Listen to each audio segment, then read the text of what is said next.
বাসায় বইলা রয়েছে, ওরা ঠিক মতন স্কুলে যায় না, খাইতে পারে না। পড়ালেখা সব বন্ধ, আমার মেয়েটা একা একা বাসার মিন্দে।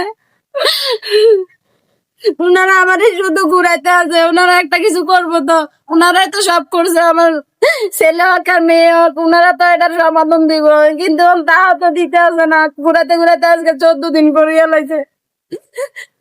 আমরা কখনো মিডিয়ার সামনে আসি না। সমাধান দিব না আমারে, তাও তো দিতে আছে না। ঘুরাইতে ঘুরাইতে আজকে 14 দিন করছে, এখনো মানে কোনো সমাধান আসছে না। আচ্ছা, আমরা যতটুকু শুনলাম আমি আজকে প্রথম 3 দিন ধরে ছুটির জন্য একদারে বারবার যাওয়া আসা করতেছি, আমার এখানে পাঠাও ওখানে পাঠাও ওখানে পাঠায়, মানে পাঠাইতে পাঠাইতে কোনো আমারে মানে কোন একটা সমাধান দিতে আসে না, ছুটিও দিতে আসে না। হ্যাঁ বলো। ছেলে হোক আর মেয়ে হোক, আমি তো গর্ভধারী মা, আমি তো ফেটে নিয়েছি।